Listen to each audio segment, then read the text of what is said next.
puro de corazón por Dallin H. Oaks. Prefacio. Este libro explora la importancia de los motivos, deseos y actitudes. Se concentra en los pensamientos más que en las acciones. Los motivos explican las acciones completadas. Los deseos identifican las acciones contempladas. Las actitudes son los procesos de pensamiento mediante los cuales evaluamos nuestras acciones y experiencias. Los motivos, los deseos y las actitudes son interdependientes. Todos involucran lo que el apóstol Pablo llamó el hombre interior, Efesios 3:16. Al describir el estado del hombre interior, las escrituras comúnmente usan la palabra corazón. Esta palabra aparece más de 1000 veces en las obras estándar, casi siempre como una expresión figurativa. El corazón a menudo se usa para identificar hasta qué punto uno es receptivo al mensaje del Evangelio. Nefi dijo, el Señor me visitó y suavizó mi corazón porque yo creía, primera de Nefi 2:16. Un Nefi posterior describió su predicación a un pueblo que endureció sus corazones y no escuchó las palabras del Señor. Elamán 10:13. El corazón a veces se usa como sinónimo de mente. Hablando de la multitud que escuchó al Señor resucitado en este continente, el Libro de Mormón dice: ni los corazones de los hombres pueden concebir cosas tan grandes y maravillosas como ambos vimos. Y escuchamos a Jesús hablar, tercera de Nefi 17:17. Sus corazones estaban abiertos y entendieron en sus corazones las palabras que él oró, tercera de Nefi 19:33. El corazón también se usa en contraste con la mente aparentemente connotando los poderes del razonamiento, lo intelectual, y el corazón connotando los poderes de la intuición, lo espiritual. El presidente Harold B. Lee usó esas dos palabras en este sentido contrastante cuando dijo: cuando entendemos más de lo que sabemos con nuestras mentes, cuando entendemos con nuestros corazones, entonces sabemos que el Espíritu del Señor está obrando sobre nosotros. De manera similar, el Señor describió a la casa de Israel como teniendo dureza de corazón y ceguera de mente, Éter 4:15.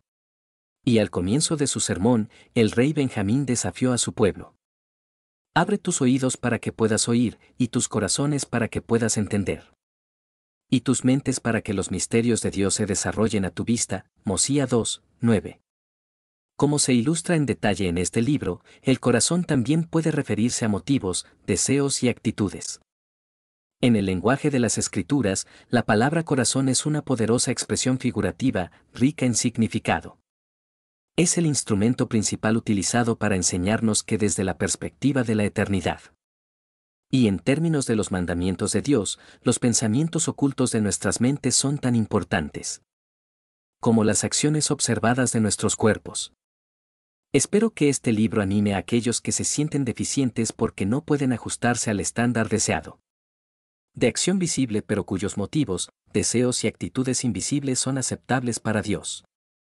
Espero que desafíe a aquellos que se sienten satisfechos con sus acciones visibles y dignas de elogio, pero cuyos motivos, deseos o actitudes no siempre son apropiados. Algunas partes de este libro están adaptadas de 3 de mis charlas. Los capítulos 3 y 7 son versiones ampliadas de sermones entregados en la Conferencia General de octubre de 1984 y 1985. Partes de los capítulos 1 y 4 se presentaron en un discurso devocional en la Universidad Brigham Young en octubre de 1985. Este libro es una expresión personal y no es una declaración oficial de la doctrina de la Iglesia de Jesucristo de los Santos de los Últimos Días. Capítulo 1. El hombre interior. ¿Quién subirá al monte del Señor?, preguntó el salmista, ¿o quién se parará en su lugar santo? El que tiene manos limpias y un corazón puro, Salmo 24, 3-4. Te digo, Alma declaró a su pueblo, ¿podéis mirar a Dios en ese día con un corazón puro y manos limpias? Alma 5:19. Si hacemos actos justos y nos abstenemos de actos malvados, tenemos las manos limpias. Si actuamos por los motivos correctos y nos abstenemos de los deseos y actitudes prohibidas, tenemos corazones puros. Aquellos que mirarían a Dios, aquellos que ascenderían y se pararían en el lugar santo supremo, deben tener manos limpias y un corazón puro. Es fácil subestimar la importancia de nuestros motivos, nuestros deseos y nuestras actitudes. Los procesos de nuestra mente, lo que a veces llamamos el hombre interior, no son visibles a los ojos ni susceptibles a los otros sentidos. Como resultado, podemos pasar a asumir que los motivos, los deseos y las actitudes no son importantes para nuestro bienestar eterno. Las Escrituras y los profetas vivientes enseñan lo contrario. El Salvador enseñó, bienaventurados los puros de corazón, porque ellos verán a Dios, Mateo 5:8, tercera de Nefi 12:8. El profeta del libro de Mormón Jacob pronunció, hay sobre aquellos que no son puros de corazón, diciendo que están inmundos este día delante de Dios, Jacob 3:3. Santiago caracterizó la importancia de las actitudes mentales sanas, así como las acciones correctas cuando proclamó, acércate a Dios, y Él se acercará a ti. Limpiad vuestras manos, oh pecadores, y vosotros, los de doble ánimo, purificad vuestros corazones. Santiago 4:8. En uno de sus primeros sermones como presidente de la Iglesia, el presidente S. Chad Bansen suplicó a los miembros de la Iglesia que hicieran los cambios necesarios en sus vidas personales para limpiar el recipiente interior. Cada vez que participamos del sacramento, recibimos un poderoso recordatorio de la importancia del recipiente interior. 2 de los 3 pactos que hacemos en esa ordenanza sagrada obligan nuestros pensamientos, más directamente que nuestras acciones. Los que participan del sacramento testifican que están dispuestos a tomar sobre ellos el nombre de su Hijo. Y siempre lo recuerdan, Doctrina y Convenios 20:77-79. Dios siempre ha mandado a sus hijos no solo a reformar sus acciones sino también a purificar a su hombre interior. Los mandamientos registrados en el Antiguo Testamento se refieren principalmente a acciones. Sin embargo, el Antiguo Testamento contiene algunas poderosas enseñanzas dirigidas a lo que sucede dentro de la mente. El último de los 10 mandamientos, no codiciarás, Éxodo 20:17, se refiere a los deseos y actitudes. Cada uno de los 3 pasajes de las Escrituras que se usan en el culto de la sinagoga para expresar la creencia judía básica contiene referencias significativas a los pensamientos del hombre. Escucha, Israel.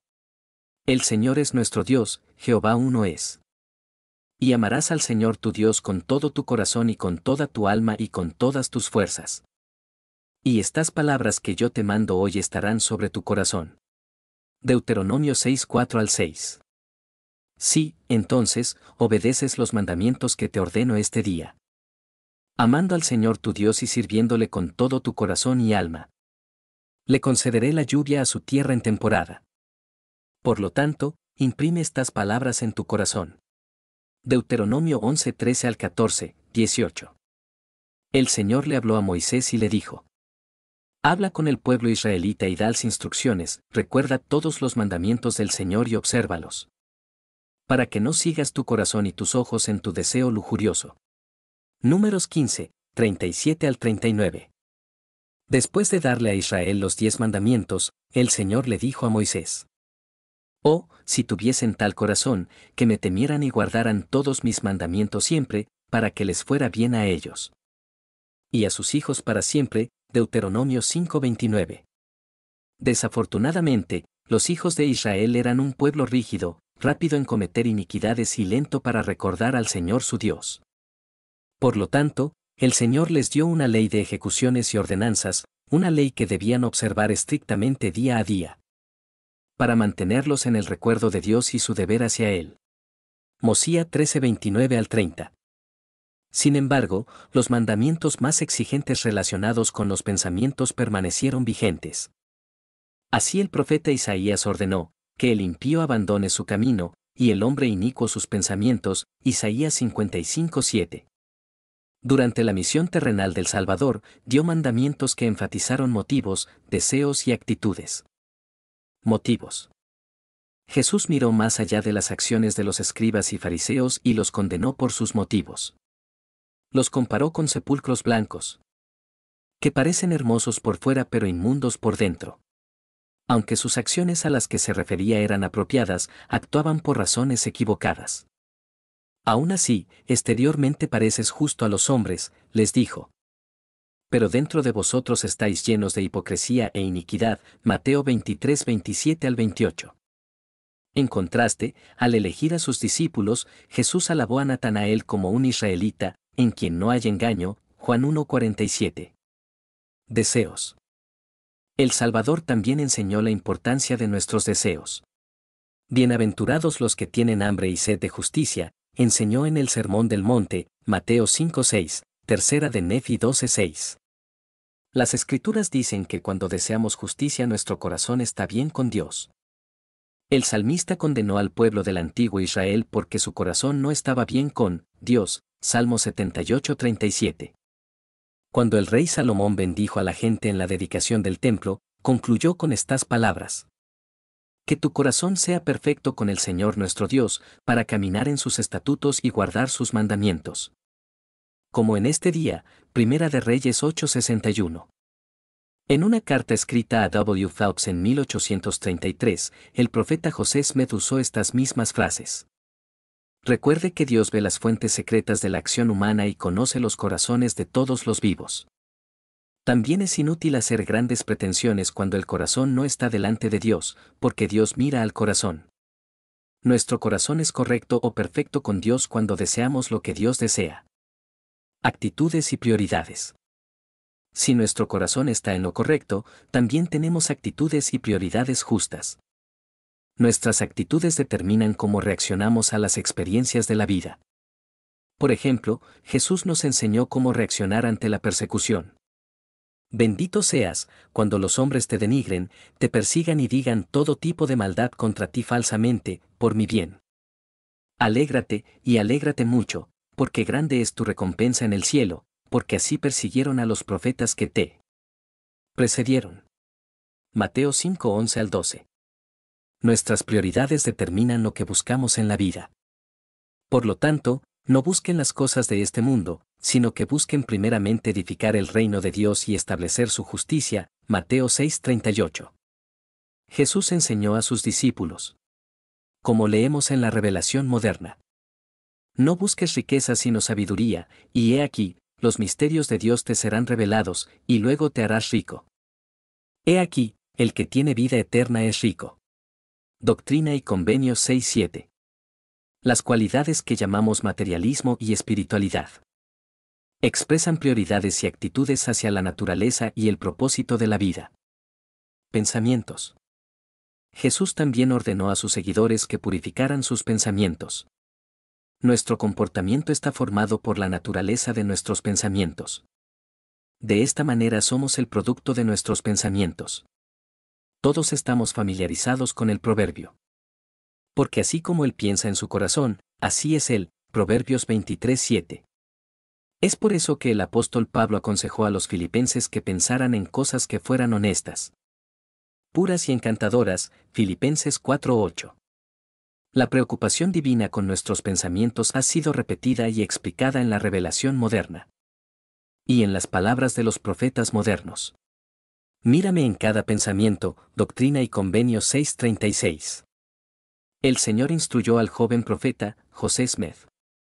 El presidente David O. M. C. Kay declaró, el pensamiento en su mente en este momento está contribuyendo, aunque sea infinitamente, casi imperceptiblemente a la formación de su alma.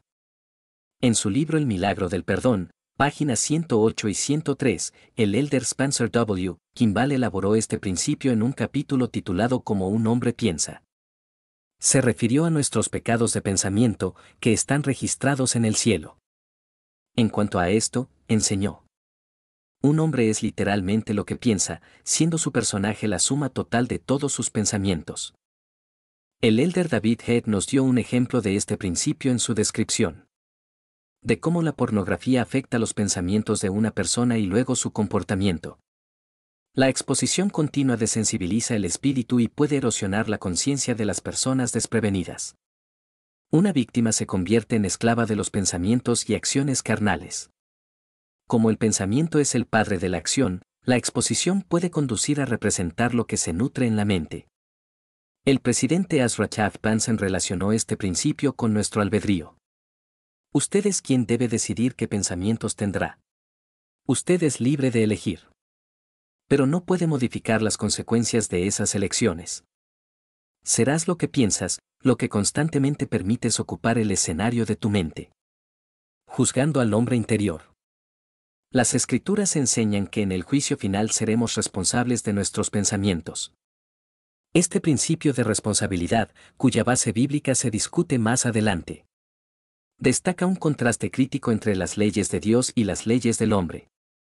Las leyes del hombre, con las que estuve preocupado en mis 30 años en la profesión legal, no tienen que ver con los motivos o deseos de una persona de forma aislada. Cuando la ley investiga la intención o el estado mental de una persona, solo busca determinar qué consecuencia debe asignarse a las acciones particulares que esa persona ha tomado. En contraste, las leyes de Dios están relacionadas con las cosas espirituales. Las cosas espirituales se ven afectadas por motivos, deseos y actitudes independientes de las acciones. Las consecuencias del Evangelio provienen de nuestros pensamientos. Un ejemplo simple ilustra ese contraste. Supongamos que un propietario tiene un hermoso automóvil estacionado en su camino de entrada. Su vecino se siente atraído por él, pero no toma medidas. Lo mira con nostalgia y lo codicia. Él ha pecado. Él ha violado una de las leyes de Dios, Éxodo 20:17. Las consecuencias eternas siguen. Hasta este punto, el vecino no ha violado ninguna de las leyes del hombre. Sin embargo, si toma una acción particular, como cruzar los cables de encendido y conducir en el automóvil, ha cometido un error que puede ser castigado por la ley. Para determinar qué consecuencia legal debe asignarse a la acción del vecino, investigaremos su intención de tomar el automóvil. Si simplemente tuviera la intención de pedir prestado el automóvil con la creencia errónea de que el propietario consentiría, podría no ser culpable de un delito. Sin embargo, sería responsable de los daños y perjuicios por el uso indebido del automóvil. Si tuviera la intención de utilizar el automóvil en contra de los deseos del propietario y, sin embargo, devolverlo en poco tiempo, habría cometido un delito menor. Si tuviera la intención de tomar el automóvil de forma permanente, habría cometido un delito mayor. Para elegir entre estas diversas alternativas, un juez o jurado intentaría determinar su intención, estado mental, en el momento en que tomó el automóvil. Como segundo ejemplo, supongamos que una persona firma un documento, como un testamento o un contrato, y luego afirma que no era válido porque lo firmó bajo coacción o en broma. La ley prevé que un juez o jurado trate de determinar el estado mental con el que se firmó el documento. La persona que lo firmó tuvo la intención de que su firma lo convirtiera en un testamento o contrato válido. Si no lo hizo, el documento no tiene efecto legal. Estos ejemplos ilustran cómo las leyes del hombre a veces investigan el estado mental de una persona para determinar las consecuencias de acciones particulares. Pero la ley nunca castigará ni dará efecto a los motivos, deseos o actitudes que están solos. Es bueno que esto sea así. La ley es un instrumento imperfecto. No tiene una forma confiable de mirar la mente o el corazón de una persona.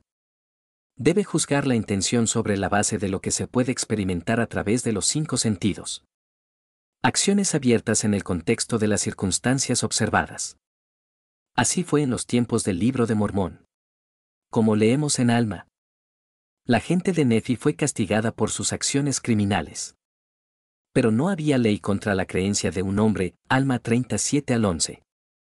Alma da la razón de esta distinción, era estrictamente contrario a los mandamientos de Dios que hubiera una ley que llevara a los hombres a terrenos desiguales, Alma 37. En otras palabras, los hombres eran libres de elegir, creer en Dios y desear servirle, o no creer en Dios y no desear servirle. Alma 38 al 9. Su derecho a elegir, albedrío, estaba salvaguardado al prohibir leyes que penalizarían a una persona a tomar una decisión mental u otra, ya que esto llevaría a los hombres a terrenos desiguales, Alma 37. Las leyes civiles de ese día solo castigaban las acciones criminales. Por lo tanto, todos los hombres estaban en igualdad de condiciones, Alma 30 10 al 11. En contraste, la ley de Dios puede asignar consecuencias únicamente sobre la base de nuestros pensamientos más íntimos. No hay fallas de prueba en la administración final de la ley de Dios. Como leemos en Proverbios. Todos los caminos del hombre son limpios a sus propios ojos, Pero el Señor pesa los espíritus, Proverbios 16:2. Cuando el profeta Samuel fue enviado a Belén para elegir y ungir a uno de los hijos de Isaí como nuevo rey para Israel, el Señor le dijo que rechazara al primer hijo, aunque era un hombre de buena apariencia. El Señor explicó: no mires en su semblante, ni en la altura de su estatura, porque lo he rechazado. Porque el Señor no ve como el hombre ve, porque el hombre mira en apariencia exterior. Sino que el Señor mira en el corazón, Primera de Samuel 16:7. El Salvador les dijo a los fariseos: Dios conoce vuestros corazones, Lucas 16:15. Pablo advirtió a los hebreos que Dios es un discernidor de los pensamientos y las intenciones del corazón. Y que todas las cosas están desnudas y abiertas a los ojos de aquel con quien tenemos que ver, Hebreos 4:12-13. Amón enseñó a su pueblo que Dios conoce todos los pensamientos e intenciones del corazón. Porque por su mano fueron todos creados desde el principio, Alma 18:32. Y Mormón escribió: porque ninguno es aceptable delante de Dios, salvo los mansos y humildes de corazón, Moroni 7:44. En esta dispensación, el Señor ha reafirmado que Dios es un discernidor de los pensamientos y las intenciones del corazón, Doctrina y Convenios 33:1. El elder John Taylor dijo: Él conoce nuestros pensamientos y comprende nuestros deseos y sentimientos. Él conoce nuestros actos y los motivos que nos impulsan a realizarlos. Conoce todas las acciones y operaciones de la familia humana. Y todos los pensamientos y actos secretos de los hijos de los hombres están abiertos y desnudos ante Él. Y por ellos los juzgará. En otras palabras, Dios sabe quién es puro de corazón. Él puede y nos juzgará no solo por nuestras acciones, sino también por nuestros motivos, deseos y actitudes. Esta realidad es desafiante, no sorprendente. Tenemos opción de huir. Ejercemos ese albedrío no solo por lo que hacemos sino también por lo que decidimos, lo que elegimos querer o desear. Las restricciones a la libertad pueden privarnos del poder o la libertad de actuar. Pero nadie puede privarnos del poder de voluntad o deseo. El albedrío es un principio eterno. También lo es la responsabilidad de su ejercicio. La responsabilidad debe alcanzar y atribuir consecuencias a nuestros motivos, deseos y actitudes. Esta responsabilidad nos castigará por los pensamientos pecaminosos y nos recompensará por los justos. Como aprendemos en las escrituras modernas, durante los eventos relacionados con la segunda venida, Dios revelará los actos secretos de los hombres y los pensamientos e intenciones de sus corazones, Doctrina y Convenios 88-109. Brigham Young enseñó: seremos juzgados de acuerdo con los actos realizados en el cuerpo y de acuerdo con los pensamientos y las intenciones del corazón. Karl G. Masse, el gran líder de la Academia Brigham Young, dijo a sus alumnos: no solo serás responsable de las cosas que haces, sino que también serás responsable de tus pensamientos. Durante un tiempo, esa enseñanza molestó a su joven estudiante George Albert Smith. Entonces lo entendió. Como dijo más tarde: porque, por supuesto, serás responsable de tus pensamientos, porque cuando tu vida se complete en la mortalidad, será la suma de tus pensamientos. Esa sugerencia ha sido una gran bendición para mí toda mi vida. Y me ha permitido en muchas ocasiones evitar pensar de manera inapropiada. Porque me doy cuenta de que seré, cuando se complete el trabajo de mi vida, el producto de mis pensamientos. Esta responsabilidad se enseña claramente en las Escrituras. En la revelación moderna, el Señor ha declarado: yo, el Señor, juzgaré a todos los hombres según sus obras, según el deseo de sus corazones, Doctrina y Convenios 137:9. Alma declaró: Dios concede a los hombres según su deseo, ya sea para la muerte o para la vida. Según sus voluntades, ya sea para salvación o para destrucción. Sí, el que conoce el bien y el mal, se le da de acuerdo a sus deseos, Alma 29:45. La capacidad de recompensar por motivos justos, deseos y actitudes ilustra otro contraste entre las leyes de Dios y las leyes del hombre. Es completamente impráctico otorgar una ventaja legal sobre la base de una intención o deseo no traducido en acción. Tenía la intención de firmar ese contrato o tenemos la intención de casarnos no puede sustituir el acto requerido por la ley. Si las leyes del hombre hicieran efectivas las intenciones o los deseos en lugar de los actos requeridos, se abriría la puerta a demasiados abusos, ya que estas leyes y quienes las hacen cumplir no tienen medios confiables para determinar nuestros pensamientos o deseos más íntimos. En contraste, las leyes de Dios pueden recompensar un deseo o actitud justos, porque un Dios omnisciente puede determinarlo. Si una persona no cumple un mandamiento particular porque es realmente incapaz de hacerlo, pero lo haría si pudiera, nuestro Padre Celestial lo sabrá y recompensará a esa persona en consecuencia. Según el mismo principio, los malos pensamientos o deseos son pecaminosos según las leyes de Dios, aunque no se traducen en acciones que los harían punibles según las leyes del hombre.